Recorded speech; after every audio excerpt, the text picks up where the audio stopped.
Mr. Prime Minister, thank you very much for agreeing to do this interview. Thank you for coming. Let me ask you, first of all, how do you see your relationship with Greece, Albania's relationship with Greece at this point?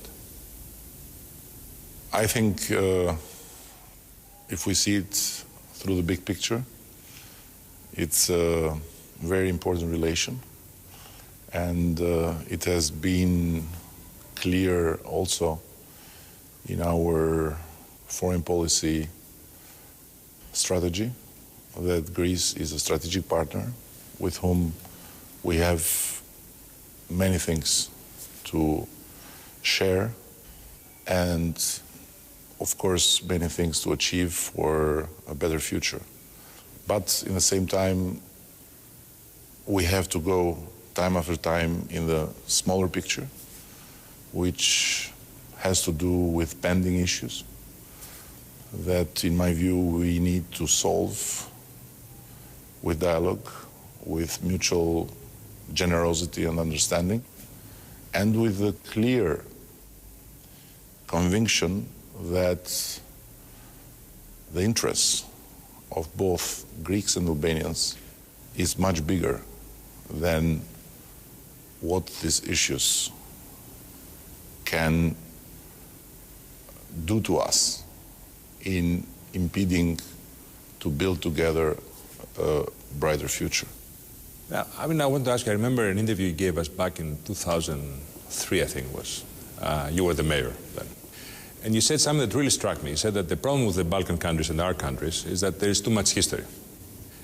And then I remember that, and then I saw the posting you did at the Facebook about an Albanian saving the Parthenon.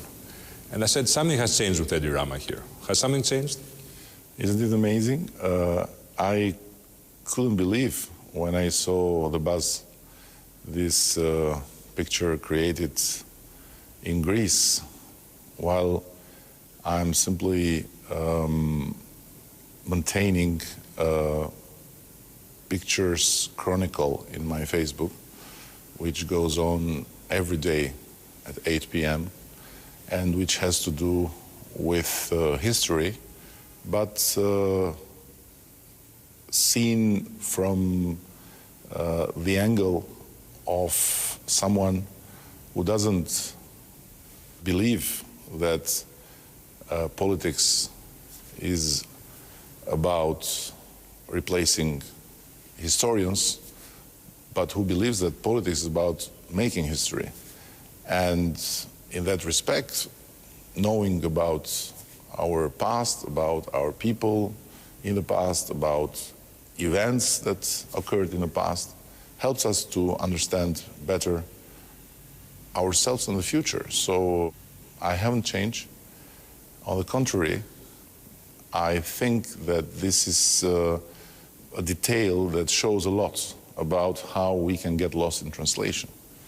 Because what I said was meant to be not only friendly, but also revealing about the relation that goes far back in time and that has so many shining examples of people that we know, people that we don't know, Albanians and Greeks that have made for each other and for our countries very good things.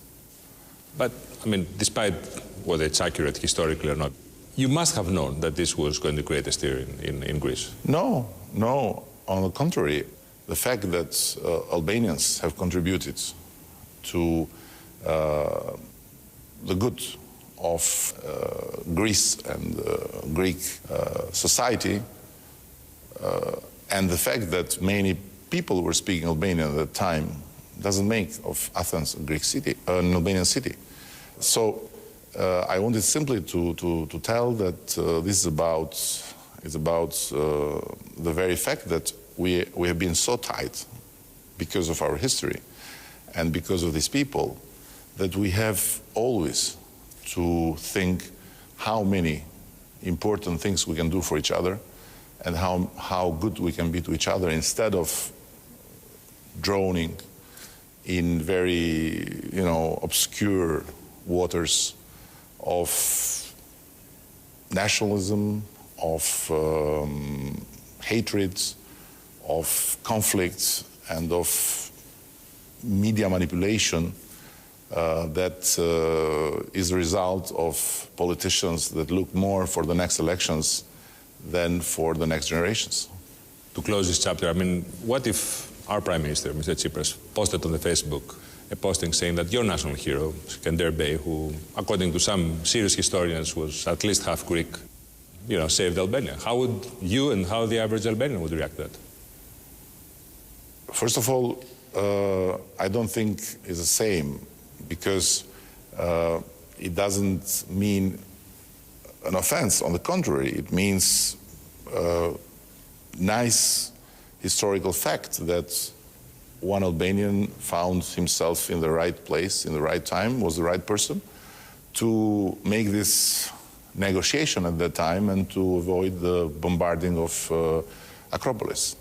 So he could be very well Greek, he could be very well Chinese, but it happened he was Albanian. And I didn't want to say that Albanians saved Greece. I wanted simply to say that our life has been so interconnected and our people have been so merged one to the other in different periods of time that we have so many bright examples that can learn us a lot about how much we have done for each other when we have meant good and how much we can do for each other when we mean good. So it's not about contesting the nationality of national heroes, because at the end, you know, if we go deep, deep, deep, we may find ourselves that we are cousins. So what? I want to ask you, what is the concept of, I think you call it the natural Albania? What is the natural Albania? Instead of a greater Albania, that is of the natural borders of Albania. Very interestingly, greater Albania or natural Albania or whatever different Albania in terms of size, in terms of geography or whatever, are not notions that have been produced by us. So natural Albania is a notion that has been produced by others who have feared it or who have created it because of certain agendas. But it's like, you know, blaming Greeks today for the Megala idea, which was a kind of idea of certain period that has nothing to do with our times. So the natural Albania, if I may say, is European Albania that needs to be part of this European family. And yes, we have a very interesting history because we are a nation with two states. We have Albania, we have Kosovo, we have Albanian people living in south of Serbia, living in Macedonia, living in Montenegro. So what? There is no plan, there is no foreseeable, sane idea to collect all this in one natural or greater Albania. Yes, we can be all part of a greater Europe, which will be really great if we would have all of us in, like citizens of it, and where borders become irrelevant in terms of communication, in terms of exchanges, in terms of living together in the same European space. Just to make clear about this, your official policy is that Albania keeps its borders the way they are today. No doubt. But then, you know, the question is, we've seen in Albanian schools, or the other day the Greek government got two people working for the Albanian government, you know, carrying literature with irredentist kind of propaganda. And, you know, we see occasionally this kind of maps, you know, with a greater Albania. What does it mean, irredentist propaganda? I don't think that is irredentist to tell our kids where Albanians lived. And I don't think it's irredentist to tell people that it was an area that was named Chamaria and where Albanians lived and where they, unfortunately, this is not what we tell kids, but this is what we are seeing, people cannot even go. Can you imagine it? People cannot even drive and travel and go there where their homes were, where their families were. Because of what? We don't have any claim, and nobody can have such a claim like border change strategy to get part of Greece or to get a part of Serbia or to get a part of Macedonia and to make it a natural Albania. No, we simply believe that it's time to overcome all these obstacles of the past and to look each other in the eyes and say, is it possible that people of 80 years old, women and men, that have been forced to leave their homes cannot go back to visit? Is it possible that people that are from this region, Albanians, cannot cross the border of a great European neighbor country as Greece? Is it possible? What is irredentistic on that? There is nothing. By the way, I want to say that exactly by being hostage of such subjects and by looking to them with the eyes of the past, we nourish nationalism, we fuel nationalism, we give to nationalists arguments and fuel to exist. So why to not see it differently? And why not say, yes, there is a problem. These people have been eradicated by their homes. Their homes are in Greece, and they have the right to go back if they want. They have the right to claim their properties if they want. What's the point? About this, one is, as you know, there are very vivid memories from World War II where some of these, not these people, but their parents and the grandparents, they committed some crimes against Greeks during the occupation. And the other question is, they can go through the Greek legal system, they can go to the European Court of Justice and claim what they want. Yes, but I'm talking about crossing the border. I'm talking about traveling freely as they travel everywhere in Europe. As Albanians travel freely, other Albanians travel freely in Greece. They can't. Their passports are just abused in the Greek border and they are sent back. I'm talking about old people, 80 years old woman I met, and I couldn't believe it.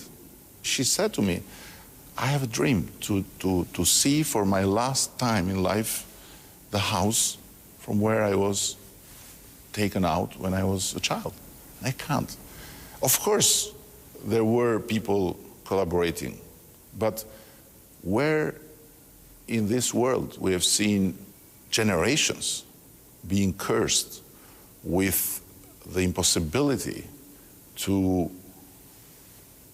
have their own rights because of predecessors having been collaborators. And where in the world we have seen a whole community to be labeled as collaborator. That's why I'm saying we should not go in these details. And you are right, when politicians start to write history, they can do only harm. But politicians are obliged to read history and to take the lessons. And last but not least, do the Greek people know that we are in a state of war? So there is a royal decree still in place. And I am telling to my friends in Greece, I've told to George Papandreou, I've told to Samaras, I've told to Alexis Tsipras. By the way, people I respect. Papandreou, a man of great intentions. Samaras, a man of great resolve. Tsipras, a man of great passion. That, listen, why do not get rid of this state of war law? And so then we can tell these people simply, it's okay, because this state of war law is used as an impediment for them to go through the legal system. But this was revoked in 1987. No. I mean, officially it has been revoked. No. And we live in a Balkanic perfect paradox. We have a friendship treaty with Greece, and we have a state of the war law in the same time. Our friends say, what does it mean? It's nothing. Okay. So, by the way, if it's nothing, why we don't take it off? It's nonsense. So these are things that we can easily solve if we don't think about the next elections, if we think about the next generation. We can do great things together. And by the way, you know, I cannot stand the fact that there are people back there that think of me as a person with anti-Greek sentiments. But I am happy because there are many people here that think of me as a pro-Greek. So I must be doing something very right because nobody seems happy. So it's okay. As you know, there was an important agreement at some point to define the sea borders between Greece and Albania. You were instrumental in taking this to the court, and a decision was made to revoke it. Your opponent, Mr. Berisha, said that this was Turkey's hand in all of this. Well, how do you respond to it? I mean, he said that in Parliament. I have imposed a rule to myself. I never speak about my opponents in English, meaning I never... Well, you can say it in Albanian and we can translate. No. I mean, I never... In a foreign language. Yeah. I want to say I don't like to talk about local politics to an external audience because I don't think it's ethical. And let me say this. When this agreement was made, we got to know through some civil society people that there was a problem with that. And of course it was a moment where some people thought, great, let's jump on it and let's make of it a big political point in our agenda against the government. It's easy, you know, it's always easy to play with national sentiments and to get some points. But it's the most harmful thing you can do to your country. So I said, no. I said, let's give it to the hands of judges, experts, and let's have a process. And by the way, it's the only decision I remember that our Constitutional Court passed with full consensus, 9-0. Something is wrong in this agreement. And it can be wrong. What's the problem? And I said to my friends in Athens, to all of them, listen, let's sit down, we solve it. Where there is a will, there is a way. We have this view based on our Constitutional Court decision. Let's solve it. Let's sit down with experts. I have proposed even to have a third party, which can be chosen by both of us consensually, and to keep it in the expert level and to not make of it, you know, a big Greek tragedy about who is going to win and who is going to die. But, you know, our experts, they tell me that it's really striking to them that the decision of the Supreme Court, a couple of paragraphs, which are the key paragraphs, are incredibly similar to diplomatic demarches that Turkey has made to Greece about our own bilateral relationships. Is there all a coincidence there was no Turkish hand in this? You can assure me that there was no Turkish hand in this? Listen, you know, for sure, as a very navigated man in politics by the side of journalism, that we live in a very fertile ground of conspiracy theories, and there is always something behind when something happens. I can assure you that there is nothing of the sort, and it's not a secret that we have also established a strategic partnership with Turkey. It's not a secret that I am a good friend of the president. It's not a secret that we have very good relations. But all this has happened in a time when we were in opposition and we had no contact with no one in the Turkish sides. Just no contact. And this is easily to be proven. So I met for the first time Prime Minister Erdogan a few months before I was elected. First time. And I need to tell you that we never, ever had this discussion. Never, ever had this discussion. So it's a nonsense. And on the other hand, yes, exactly because we have a different position. Our friends in Greece have a different position in the expert level. We need to talk. We need to talk. And my belief is that between neighbors like us, and after a history that has shown how great things Albanians and Greeks have made together, I'm not going back to history to tell you how much I think we have done for Greece and how much Greece has done for us. You know, I never forget that we have so many Albanians living today in Greece, contributing for Greece, but after having been received as brothers, as sisters, by the Greek population, not very generously by Greek politics, by the way, in the 90s, but very generously by Greek people. You remember very well how Greeks were received here, and when they were in hunger because of the war.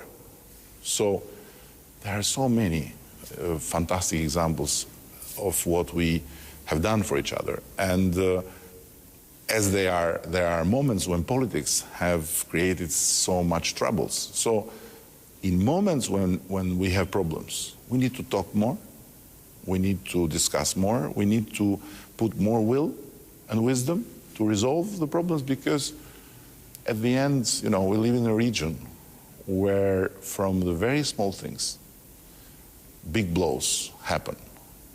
And last but not least, from a very small thing, a First World War started because of this region.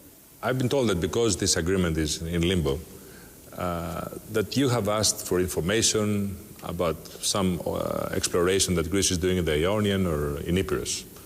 Is that the case? Listen, we are talking about a contested area where supposedly there is also important resource of oil and gas.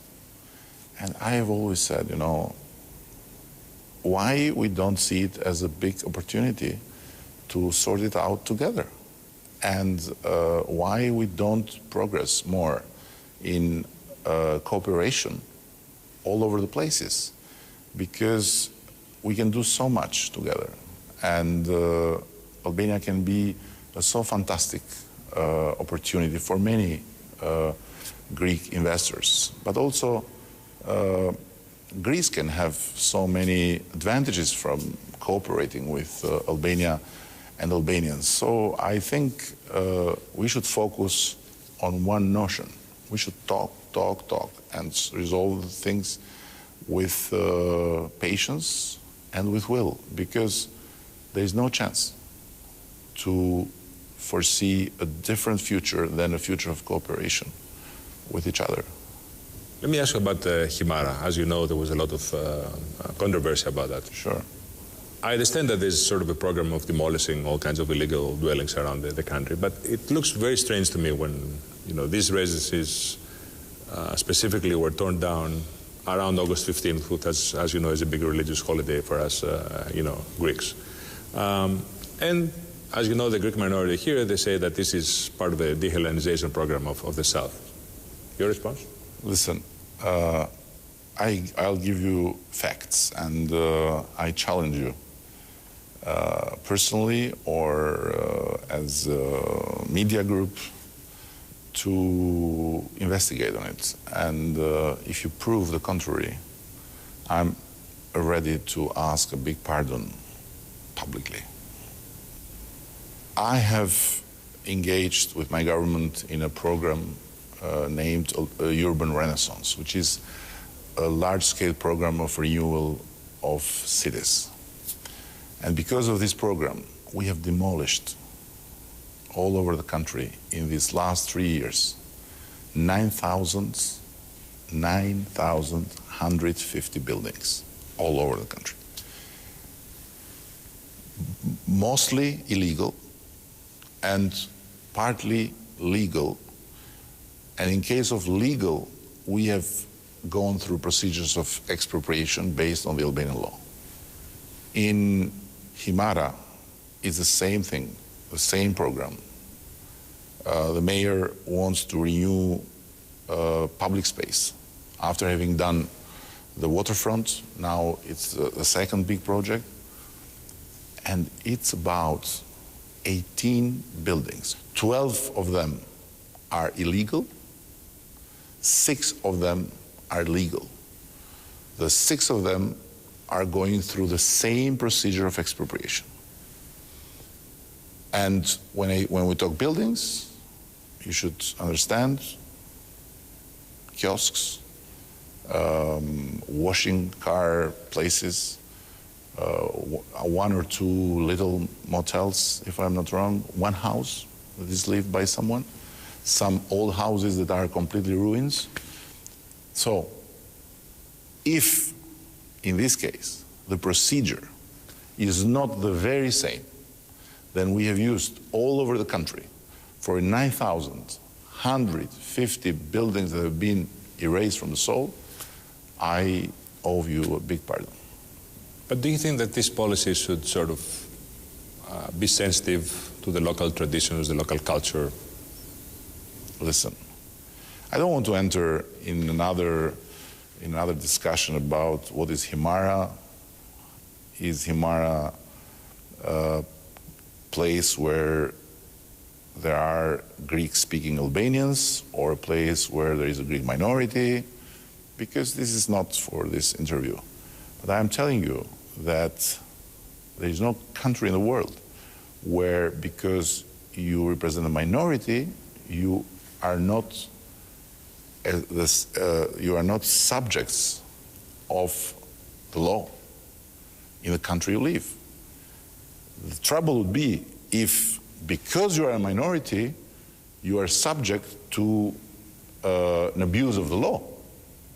But this is not the case, and has never been the case. And by the way, I'm very proud of this country, because not during my tenure, but since I remember, and through whatever I have gone through in reading, never being of another nationality has caused you the smallest problem.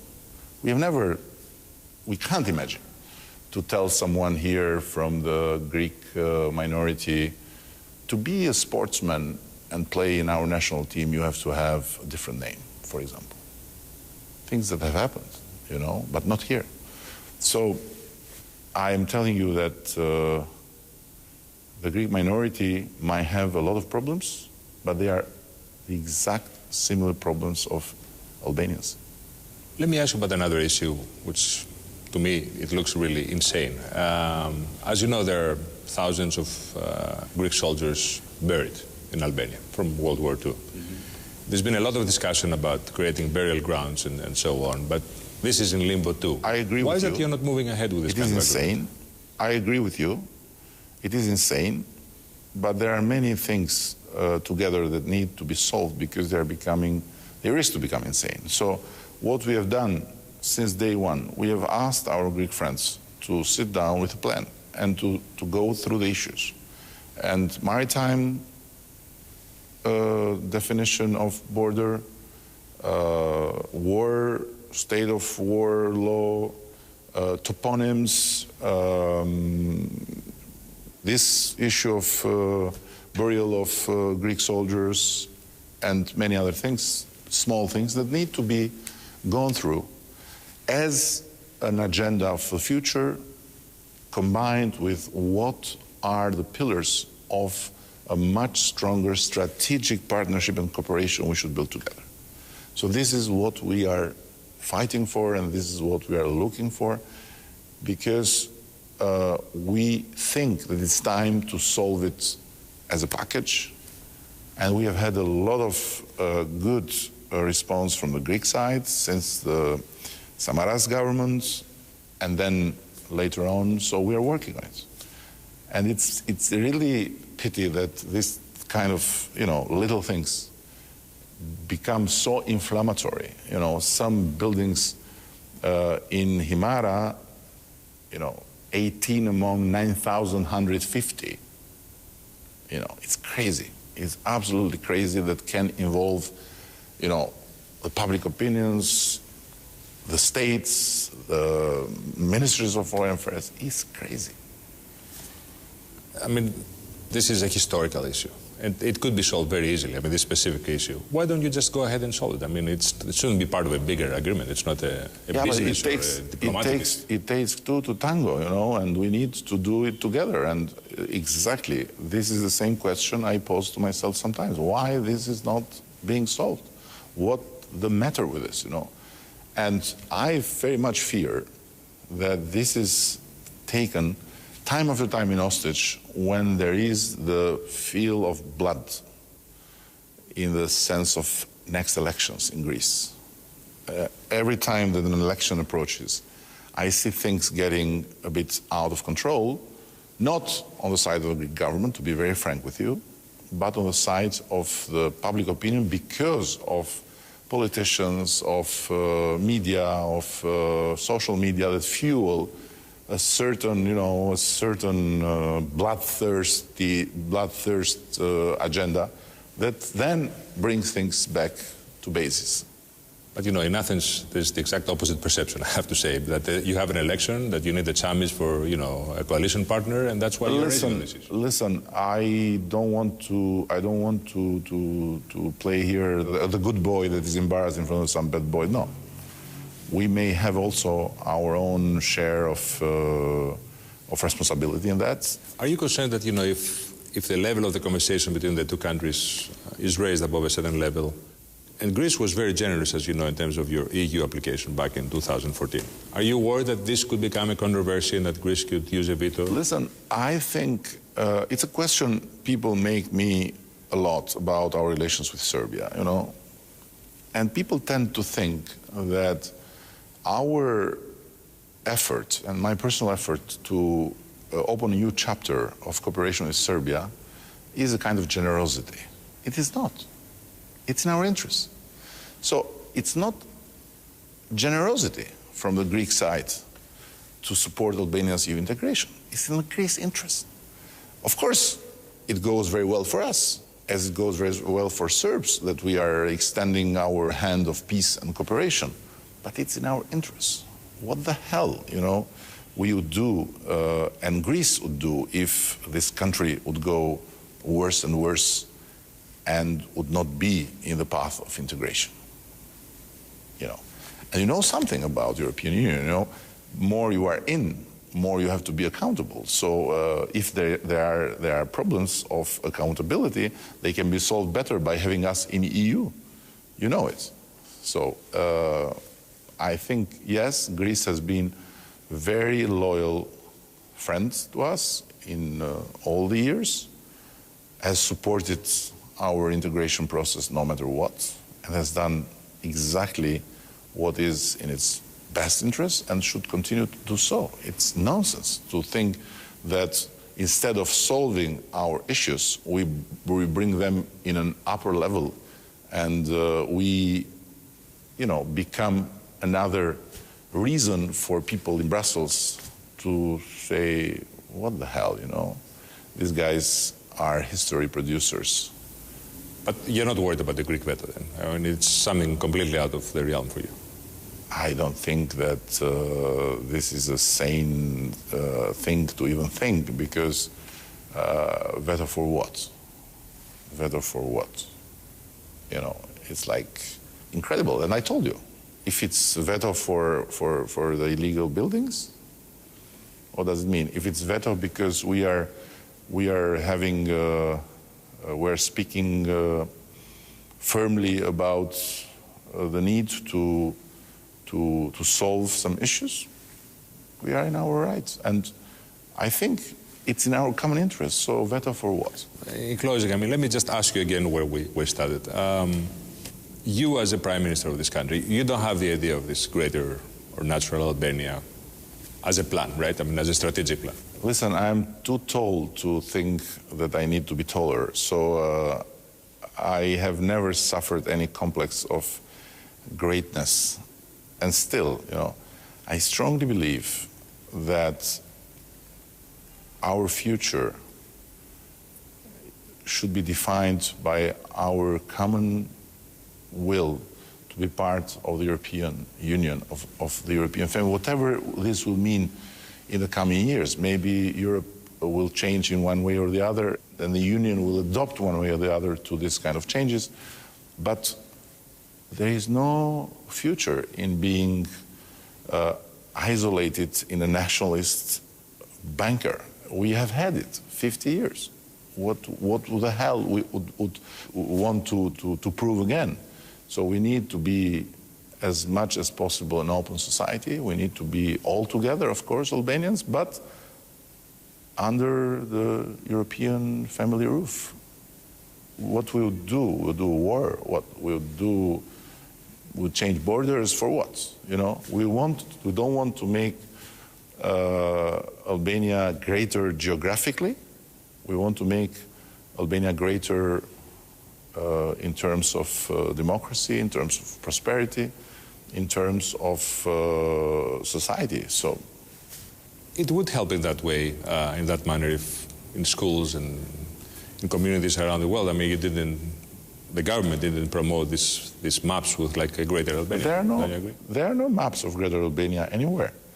And by the way, we have another point in our talks plan with our Greek friends, which is about the textbooks, and we are working with them, you know, to have a common view on things that are sensitive to both sides. But I challenge you: there is no map of any greater Albania in any school book. If there is a mention of where Albanians have lived or where they live, this is history. This is not any basis for having a greater, whatever does it mean, Albania in terms of borders, you know. I understand somehow, but I don't want to accept this paranoia of becoming crazy just by listening the word cham or chamaria. What does it mean? This was an area where our people lived. Well, it's different if it's an area, if it's different if there are people who want it to become an autonomous area within Greece. You understand the difference. Who want it a long time ago, you mean? Well, there are still people who want that now. No, come on. Oh, there are. There are still people. There are still people in Greece who talk about this madness of Vorio Epirus, you know it. But I don't take them seriously, and I would never dare to kind of even take 1 second. No offense to you, to your prime minister by talking about them. You know, they are crazy people. They think that Greece has to go up until where is the middle of Albania. But this is just, you know, turbo folk that unfortunately we have to live with. And let me say, more we are stuck in this kind of issues and more we are lost in translation among us normal people that want to build a common future, more we fuel this turbo folk. So having said all this, I assume you will avoid another Facebook posting about Greece or the Parthenon? Or... Listen, I think better better on your side, you look at it with some generosity and you understand that this is a great thing, you know. This is a great thing. It would be offensive if I would have been talking about an Albanian that has did harm to Greeks with pride.